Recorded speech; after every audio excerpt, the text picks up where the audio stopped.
Hello guys and welcome to Skynomics academy. मेरा नाम सुनील कुमार यादव है और आज हम लोग पार्ट 4 मनी एंड बैंकिंग का डिस्कस करने वाले हैं। मनी एंड बैंकिंग अपने आप में इंपॉर्टेंट चैप्टर है भाई, आप लोगों को मैंने बता भी रखा है। और पिछला 3 लेक्चर में हमने पूरे डिटेल में मनी एंड बैंकिंग को कवर करने की कोशिश करी है। कल हमने सेंट्रल बैंक के फंक्शन के बारे में डिस्कस करा और बहुत सारे एस्पेक्ट को जानने की कोशिश करी। आज हम लोग थोड़ा सा आगे चलेंगे कि दो तरीके से कैसे मनी के सप्लाई को कंट्रोल करती है आरबीआई। आरबीआई क्या करती है भाई? मनी के सप्लाई को कंट्रोल करती है। और दो तरीके से, वो कौन सा तरीका है भाई? तो हमने क्या बताया कि जो बाय क्रेडिट कंट्रोल, क्रेडिट जो कंट्रोल किया जाता है आरबीआई के द्वारा, this is done by the central bank by using the two type of method. जो दो मेथड, पहला क्या होता है भाई? क्वांटिटेटिव मेथड और दूसरा होता है क्वालिटेटिव। अब क्वांटिटेटिव और क्वालिटेटिव में क्या अंतर है भाई?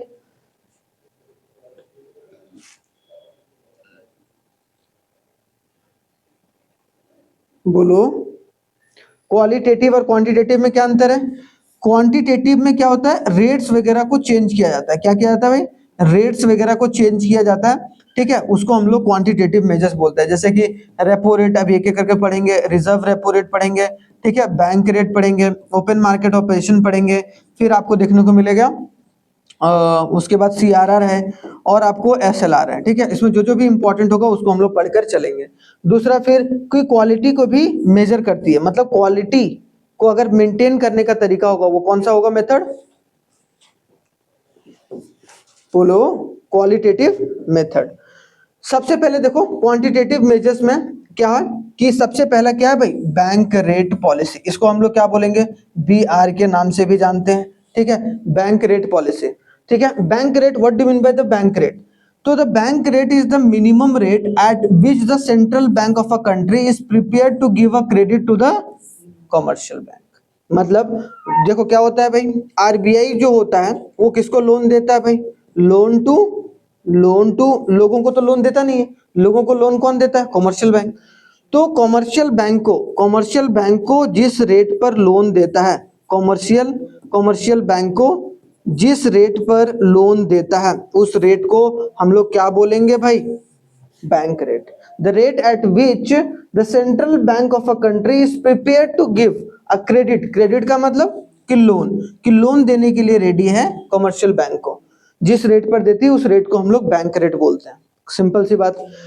The increase in the bank rate increases the rate of interest. अब सोचो, अगर बैंक रेट बढ़ा दे, एक एक समझना, ठीक है, अगर बैंक रेट बढ़ा दे तो इसका मतलब क्या है भाई? कि वो अब ये जो कॉमर्शियल बैंक है वो लोन कम लेगा कि ज्यादा लेगा? कम लेगा, क्योंकि रेट जब महंगा हो जाएगा तो इंटरेस्ट रेट भी तो महंगा हो जाएगा। और जब इंटरेस्ट रेट महंगा हो जाएगा तो वो फ्लो ऑफ मनी जो होगा इकोनॉमी में, या फ्लो ऑफ जो क्रेडिट होगा वो क्या होगा? कम होगा कि ज्यादा होगा? कम हो जाएगा। तो बैंक रेट कभी भी बढ़ाएगा तो याद रखना, the increase in the bank rate increases the rate of interest and credit becomes dear और एक्सपेंसिव। तो क्रेडिट क्या हो जाएगा? एक्सपेंसिव हो जाएगा, और जिसके वजह से उसकी जो फ्लो ऑफ क्रेडिट है वो कम हो जाएगा, मतलब वो लोन कम देगा। ठीक है, accordingly the demand for the credit reduce. तो क्या होगा? Demand for a credit, demand for a credit का मतलब लोन। ठीक है, तो याद रखना तुम लोगों में क्रेडिट शब्द का इस्तेमाल ज्यादा किया गया इन कंपेयर टू लोन। तो याद रखना क्रेडिट शब्द का इस्तेमाल का मतलब क्या होता है? लोन। तो क्रेडिट क्या हो रहा है? फ्लो ऑफ क्रेडिट क्या हो रहा है? कम हो जा रहा है। कब? Bank rate. अगर मान लो कि बैंक रेट यहाँ पर कम हो जाता तो इसका मतलब क्या? ज्यादा से ज्यादा लोन कमर्शियल बैंक लेता तो अपने आप ही फ्लो ऑफ क्रेडिट क्या होता? बढ़ जाता। ठीक है, तो फ्लो ऑफ क्रेडिट क्या होगा? लोन देने की जो क्षमता है या फ्लो है वो एक तरीके से बढ़ जाती है। समझ में आया पहला कि इससे बैंक रेट बढ़ाने घटाने से क्या होता है? बैंक रेट होता क्या? ठीक है, अब देखो आगे नेक्स्ट। नेक्स्ट देखो ओपन मार्केट ऑपरेशन बहुत इंपॉर्टेंट है। अब what do mean bye open market operation भाई? देखो ओपन मार्केट ऑपरेशन के तहत क्या होता है? ओपन मार्केट ऑपरेशन के तहत आरबीआई क्या करती है भाई? आरबीआई क्या करती है? सेल करती है। क्या करती है भाई? सेल करती है या फिर परचेस करती है। किसको भाई? गवर्नमेंट सिक्योरिटीज को। किसको? सेल करती है या परचेस करती है? गवर्नमेंट सिक्योरिटीज को। गवर्नमेंट सिक्योरिटीज कुछ नहीं होता है, एक तरीके का पेपर होता है जो सरकार का शपथनामा, जैसे एक पेपर में लिखा गया कि 50 ये 1 करोड़ का पेपर है, ये वो बॉन्ड पेपर टाइप में होता है ना, वो बॉन्ड पेपर। तो अगर मान लो आरबीआई ने बॉन्ड पेपर को बेचती है, किसको बेचेगी भाई? बॉन्ड पेपर मतलब ये जो गवर्नमेंट सिक्योरिटीज है जिस पर ये कागज है, ये कागज है जिस पर लिखा हुआ है 1 करोड़ रुपया। तो 1 करोड़ का कागज जो है वो आरबीआई ने बेच दिया। किसको भाई? फाइनेंशियल इंस्टीट्यूशन को या फिर बैंक को। तो बैंक ने उसको खरीद लिया। ठीक है, बैंक ने उसको खरीदा, सोचो तो खरीदा इसका मतलब बैंक ने पैसा दिया होगा भाई, सिंपल सी बात है कि वो कागज लिया और पैसा दे दिया। और जब परचेस करेगा, परचेस करने का मतलब कि जब आरबीआई ने इन लोगों से परचेस कर लिया ये कागज और पैसा एक तरीके से दे दिया, तो पैसा का फ्लो कब बढ़ रहा है, जब वो परचेस कर रहा है। तो जब परचेस कर रहा है, क्या ओपन मार्केट ऑपरेशन के तहत गवर्नमेंट सिक्योरिटीज को परचेस कर रहा है, ठीक है, परचेस कर रहा है, तो फ्लो ऑफ मनी क्या हो रहा है भाई, बढ़ रहा है, ठीक है, फ्लो ऑफ क्रेडिट भी बढ़ रहा है, सिंपल सी बात है।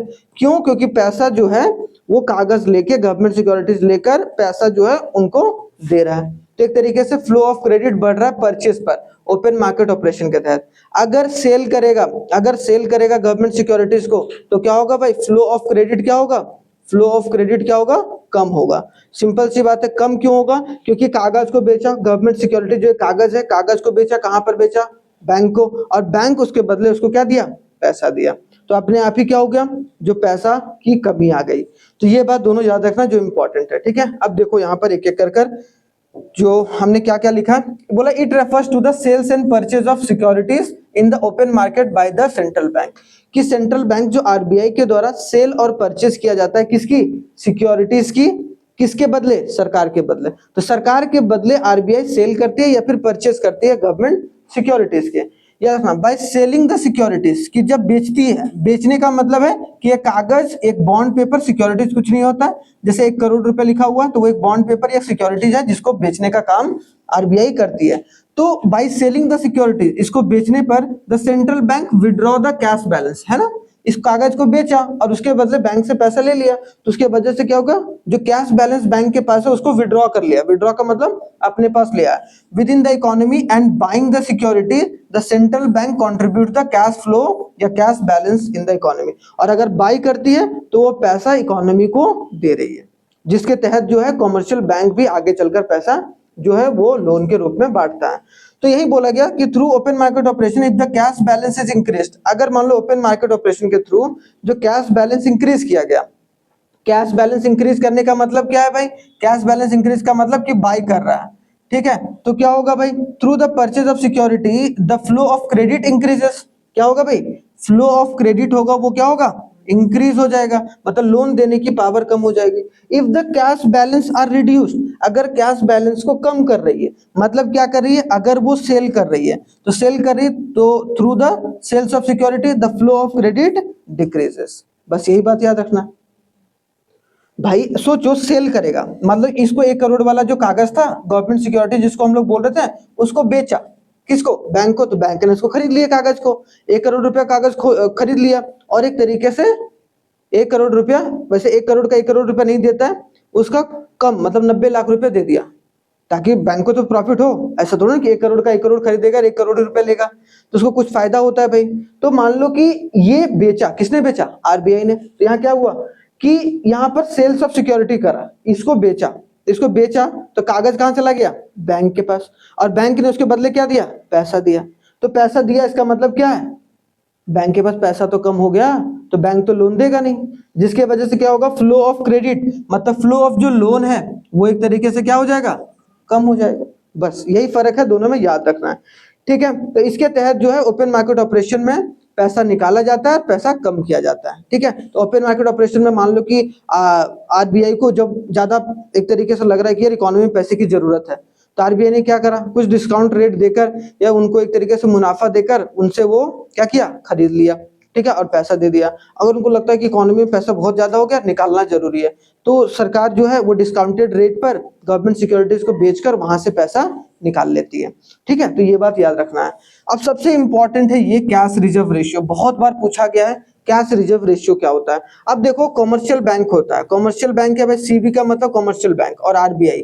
अब क्या होता है, मान लो कि कॉमर्शियल बैंक में हर रोज कुछ ना कुछ पैसा डिपॉजिट होता है कि नहीं। अब मान लो एक दिन में 1000 रुपया जो डिपॉजिट हुआ, अब 1000 रुपया डिपॉजिट हुआ तो उसका कुछ परसेंटेज जो है वो कॉमर्शियल बैंक को आरबीआई के पास कैश के फॉर्म में रखना पड़ता है। जैसे मान लो कि आरबीआई ने बोला कि भाई सीआरआर जो है, कैश रिजर्व रेशियो है, वो 20% है, सरकार ने बोला या आरबीआई ने बोला, तो इसका मतलब जो भी हर दिन मतलब क्या, आज 1000 रुपया जमा हुआ तो 1000 रुपया का 20% कितना हो गया भाई, कितना हो गया, 20%, 200 रुपया।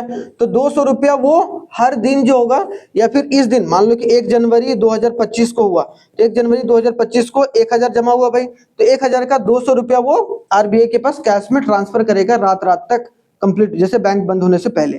सेम उसी तरीके से अगले अगले दिन मान लो कि 5000 जमा हुआ, 2025 को 5000 जमा हुआ, तो 5000 का 20% निकाल दो भाई, 20% कितना हो गया भाई 5 to 1000, तो 1000 रुपया वो कहाँ किसको देगा, आरबीआई को।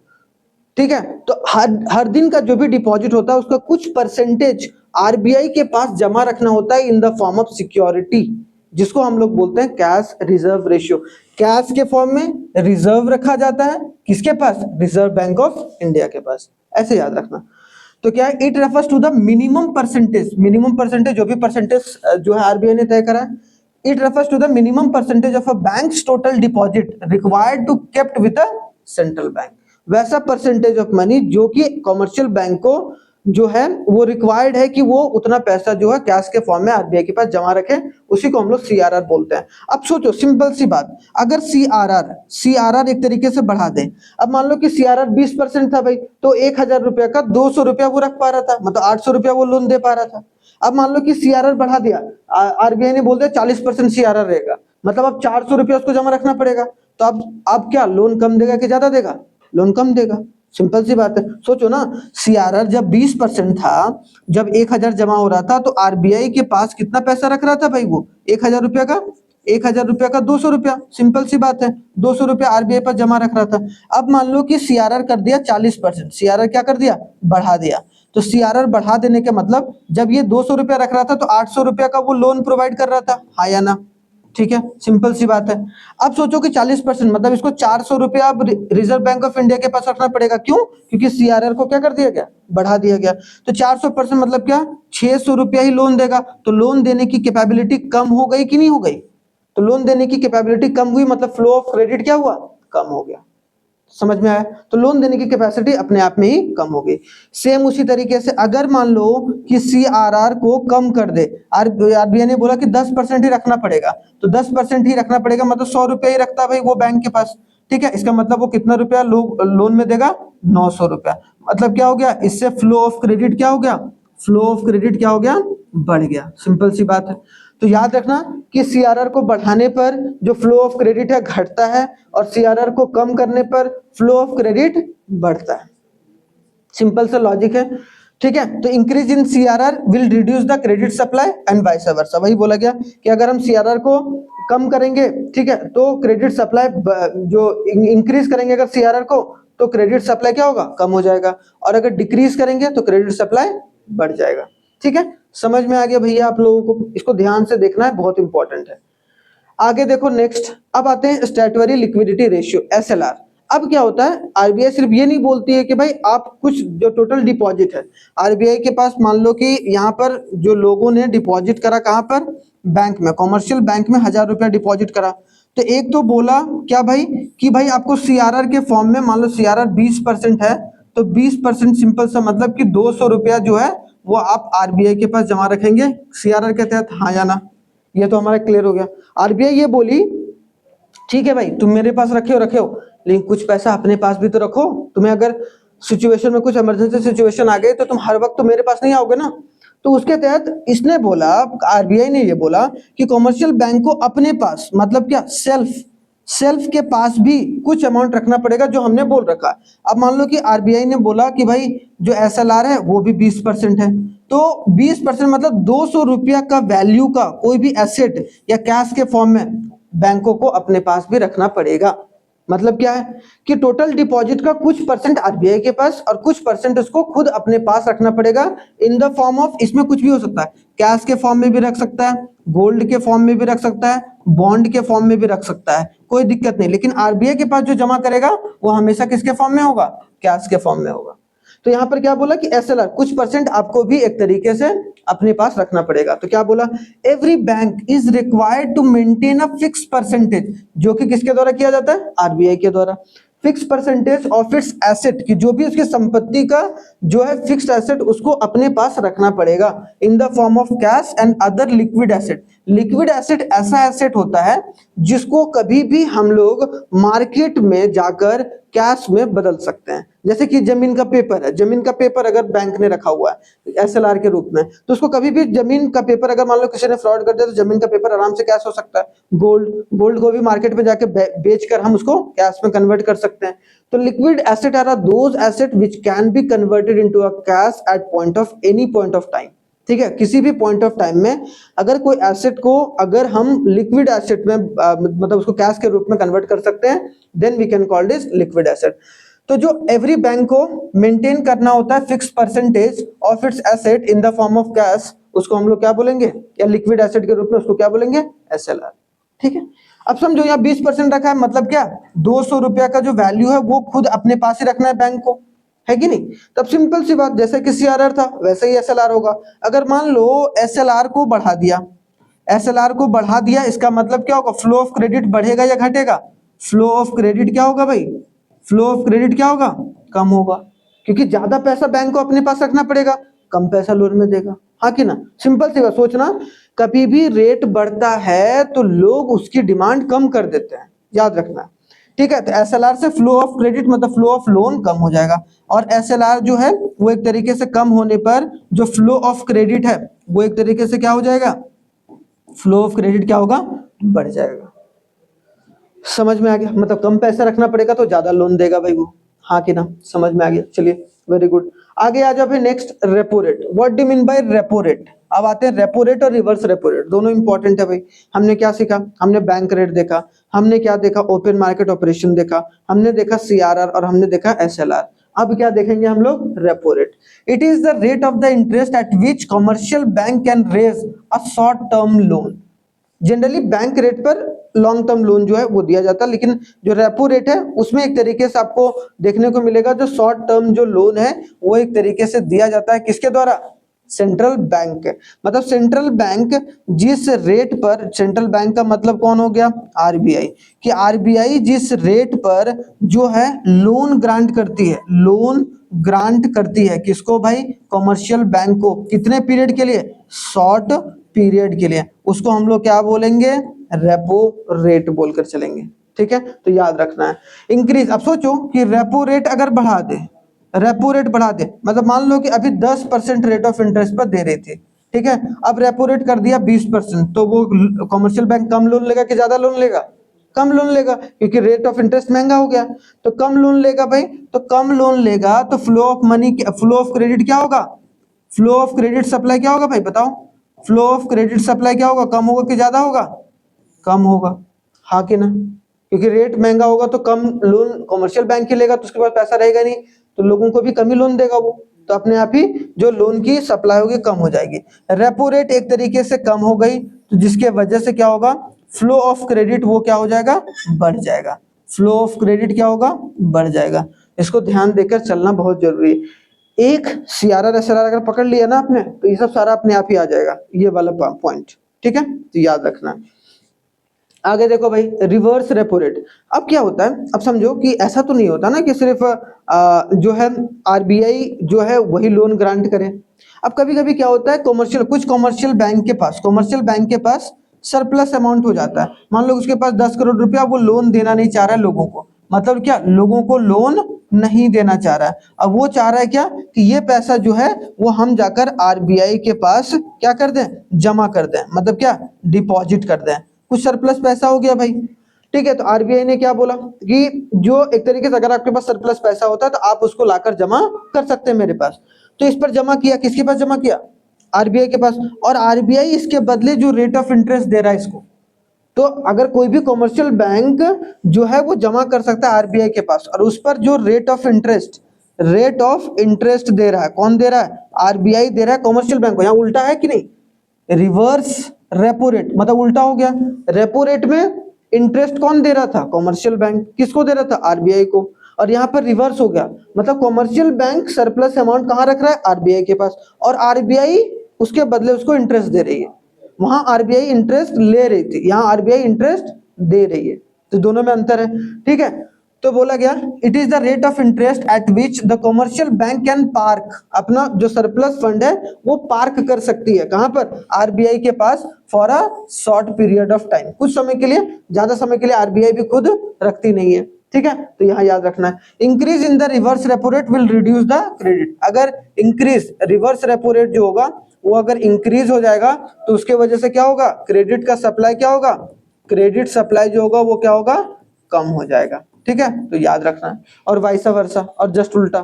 ठीक है, तो याद रखना, ये भी इंपॉर्टेंट है। समझ में आया, रिवर्स रेपो रेट। आगे आ जाओ भाई, आगे आ जाओ। अगर क्वालिटेटिव, क्वालिटेटिव का मतलब क्या हो गया भाई, क्वांटिटेटिव और क्वालिटेटिव। क्वालिटेटिव में मैंने क्या बताया, क्वालिटी को मेंटेन, क्वालिटी को मेंटेन करने के लिए इंपॉर्टेंट है कि चीजों को समझना। अब क्या होती है कि आरबीआई ऐसा नहीं है कि भाई आप जितना मन चाहो उतना लोन बांट दो, जैसा चाहो वैसा। तो आरबीआई बोलती है कि आप उतना लोन नहीं बांट सकते हो, आपको एक समय सीमा पर या फिर एक तय होगा लिमिट, उस लिमिट के अंदर ही आप लोन वगैरह बंटवारा करेंगे। जैसे मान लो कोई बंदा है, सिंपल से ए बंदा है, ए बंदा के पास घर है भाई 10 करोड़ रुपया का, वो बोला कि 10 करोड़ पर लोन जो है हमें चाहिए। अब वो 10 करोड़ रुपया का घर जो है वो एक तरीके से कहाँ लेके गया, बैंक में, उसका पेपर, बोला कि मेरे को क्या दे दो, एक लोन दे दो।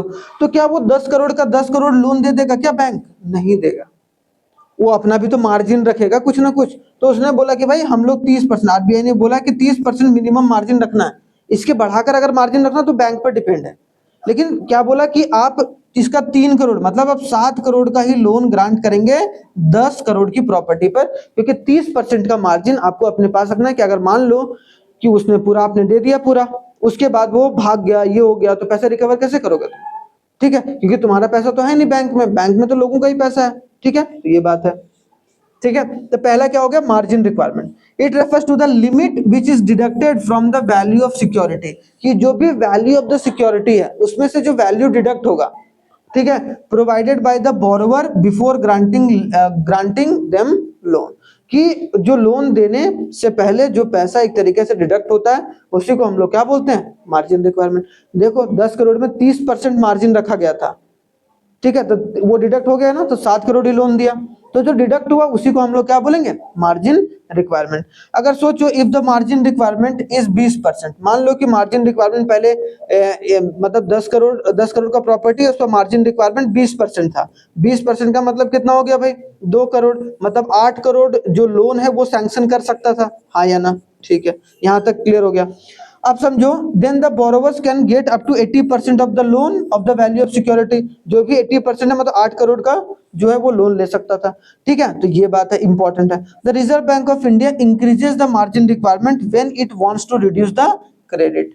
अब समझो, अगर आरबीआई ने मार्जिन रिक्वायरमेंट को बढ़ा दिया, तो मार्जिन रिक्वायरमेंट बढ़ाने का मतलब 40% कर दिया, मतलब आरबीआई क्या चाह रही है कि क्रेडिट का सप्लाई क्या हो, कम हो, है कि नहीं, क्रेडिट जो सप्लाई है वो क्या है, कम हो, लोन कम ले लोग। अब जब ज्यादा मार्जिन रिक्वायरमेंट होगा तो लोग अपना घर गिरवी नहीं रखेंगे, क्या पैसा पैसा वापस करेंगे तो साथ करेंगे वापस, साथ करेंगे ना, इंटरेस्ट रेट के साथ साथ ही करेंगे ना, जितना लोन हमें मिला है उतना ही ना। अगर पूरा वापस नहीं करोगे तो फिर तुम्हें पूरा प्रॉपर्टी सरकार का हो गया या फिर आरबीआई का हो गया। लेकिन जितना ग्रांट लोन हुआ, मतलब 7 करोड़ का लोन मिला है तो 7 करोड़ ही तो दोगे इंटरेस्ट के साथ। ये तो इसलिए रखा गया ना ताकि आप इंटरेस्ट वगैरह ना दो, भाग जाओ, तो आपको आपका प्रॉपर्टी तो है ना बैंक के पास, उसको सेल करके वो पूरा मुनाफा जो है वो हासिल कर सकती है। तो हमने क्या बोला कि मार्जिन रिक्वायरमेंट अगर बढ़ाएगी, मतलब आरबीआई ने बोल दिया कि 40% रखो भाई, तो 40% रखने का मतलब कि कम लोग लोन लेने का सोचेंगे, बोलेंगे भाई यार अभी प्रॉपर्टी पर ना बहुत ज्यादा मार्जिन मांग रही है, तो एक तरीके से कम लोग लोन लेंगे किसी प्रॉपर्टी के ऊपर। लेकिन वही अगर कम कर दे, 5% कर दे, तो बहुत ज्यादा लोग जो है वो लोन लेने के लिए पहुंच जाएंगे कि यार अभी प्रॉपर्टी पर लोन ना सस्ता हो गया है तो चलो ले लेते हैं। तो ये एक तरीके से चलता है जो कि अपने आप में इंपॉर्टेंट है। आगे आते हैं, रेशनिंग ऑफ क्रेडिट। रेशनिंग मतलब राशन बंटवारा होता है ना भाई, तो यही हो गया कि आप जो लोन का बंटवारा, आरबीआई इस पर भी ध्यान देती है कि लोन का बंटवारा ऐसा ना हो कि एक ही सेक्टर को बहुत ज्यादा हो जाए, हर एक सेक्टर्स में लोन जो है वो बटे, इसका जो ध्यान है वो एक तरीके से बैंकों को देकर चलना पड़ता है। जैसे क्या, it refers to the fixation of different quotas for a different business activity. जैसे मान लो, सिंपल सी मान लो, बहुत सारे बिजनेस होते हैं भाई, अब मान लो सिर्फ कोई मैन्युफैक्चरिंग एक्टिविटी को ही पूरा, मतलब एक 10 करोड़ का लोन जो है किसी ब्रांच ने सैंक्शन करा और सारा लोन इसी को दिया, तो गड़बड़ है ना, रिस्क है ना भाई। अगर मान लो कि ये वाला सेक्टर डूब गया, सारा पैसा डूब गया, इसीलिए बोलती है बैंक या फिर आरबीआई ये बोलती है कि अलग अलग, मतलब आप हेल्थ पर भी आप लोन दो भाई, एजुकेशन लोन भी दो, आप सेल्फ हेल्प ग्रुप भी चलाओ, आप एक तरीके से एग्रीकल्चर लोन भी दोगे, आप बिजनेस लोन भी दो, आप पर्सनल लोन भी दो, मतलब अलग अलग तरीके से लोन लेके चलो, राशन जैसा सबको बांटो, एक ही को पूरा राशन नहीं देना है, मतलब रेशनिंग ऑफ क्रेडिट नहीं करना है एक को, तो उसको हमें रेशनिंग मतलब सबको बांट के चलना है। तो ये अपने आप में इंपॉर्टेंट है, जिससे क्या है फ्लो ऑफ क्रेडिट या पैसे का जो फ्लो है वो सारे सेक्टर्स में एक ही जैसा हो सके, ताकि चीजें ऐसा ना हो कि एक सेक्टर बढ़ गया एक सेक्टर नहीं बढ़ा। ठीक है, तो ये बात है जो कि समझकर चलना है। जो थर्ड है वो क्या, डायरेक्ट एक्शन। कभी कभी आरबीआई क्या होती है, डायरेक्ट एक्शन लेती है। मान लो आरबीआई ने बोला, आरबीआई ने क्या बोला भाई, बैंकों को बोला कि भाई तुम जो क्रेडिट कार्ड है ना, क्रेडिट कार्ड इशू नहीं करोगे क्योंकि तुम्हारे क्रेडिट कार्ड में बहुत सारे फॉल्ट आ रहे हैं और उससे गलत जो चीजें हैं वो की जा रही है इकोनॉमी में। तो उसको मना किया भाई, किसने मना किया, आरबीआई ने, लेकिन वो बोल रहा है वो किया जा रहा है पर मजे से डिस्ट्रीब्यूट किया जा रहा है, तो उस पर डायरेक्ट एक्शन लेगा आरबीआई, उस पर पेनल्टी लगा देगा, 500 करोड़ का पेनल्टी लगा दिया, अब तो अपने आप चुपचाप हो गया, वो तो देना ही पड़ेगा उसको, नहीं दोगे तो तुम्हारा लाइसेंस रद्द कर देगा, 2-4 ब्रांचेस बंद कर देंगे।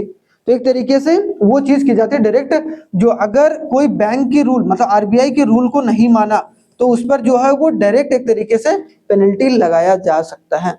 ठीक है, तो वो डायरेक्ट एक्शन है जो कि आरबीआई लेती है बैंकों के ऊपर। ठीक है, लास्ट आता है but not the list, moral suasion. Moral suasion का मतलब होता है कि आपकी कुछ नैतिक जिम्मेदारी भी तो है एज अ बैंक। तो सिंपल सी बात सोचो कि मार्केट में जब इन्फ्लेशन की सिचुएशन होती है तो आरबीआई क्या बोलती है भाई सारे बैंकों को कि यार देखो हम ना रेट वेट कुछ कम नहीं कर रहे हैं, तो ये तुम्हारी नैतिक जिम्मेदारी है। इन्फ्लेशन है, इन्फ्लेशन मतलब महंगाई है, अब महंगाई का मतलब क्या, फ्लो ऑफ मनी क्या है, ज्यादा है भाई, तो फ्लो ऑफ मनी ज्यादा है तो तुम लोग ऐसा करो कि कम लोन दो, कम लोन दो, क्योंकि तुम लोगों का जो, या फिर रेट बढ़ा दो अपने आप से, तो चीजें अपने आप ही एक तरीके से लोग कम लेने लगेंगे। तो अगर नैतिक जिम्मेदारी मतलब ये चीज है कि आरबीआई और बैंकों के बीच में एक नैतिक जिम्मेदारी भी होती है जिसको निभाकर चलना होता है सारे बैंकों को। ठीक है, तो ये याद रखना। जैसे डिफ्लेशन, अगर बैंक इकोनॉमी में पैसे की कमी है तो सब आरबीआई ने क्या बोला, यार लोन तो सस्ता कर दे, मैंने सस्ता कर दिया तुम भी तो करो, नहीं करोगे तो डायरेक्ट एक्शन लेना पड़ेगा फिर हमें भाई। तो एक तरीके से मोरल नैतिक जिम्मेदारी आपकी क्या है कि जैसे एक बिजनेस की नैतिक जिम्मेदारी क्या, कि अगर वो कि कहीं का अगर पानी का इस्तेमाल करा तो उसी पानी को वो गंदा ना करे, सेम उसी तरीके से।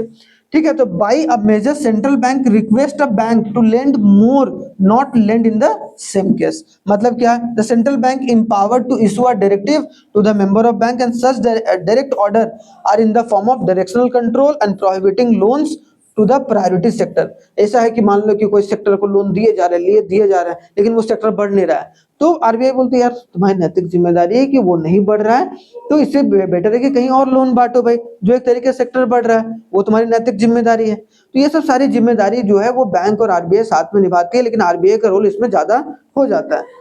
ठीक है, जैसे कि हम नैतिक जिम्मेदारी कैसे, ओटीपी शेयर ना करें, इसका मैसेज तुम अपने कस्टमर को दो भाई कि ओटीपी ऐसे वैसे शेयर ना करें जब तक जो है, और बैंक कभी भी ओटीपी मांगती नहीं है अगर आप बैंक ब्रांच नहीं गए। तो जागो ग्राहक जागो, कुछ ऐसे ऐड वगैरह कैंपेन वगैरह चलाओ जिससे कस्टमर के बीच में अवेयरनेस फैले, ताकि ट्रस्ट जो है वो बना रहे, है कि नहीं। तो चलिए, ये होता है मनी एंड बैंकिंग आपका खत्म।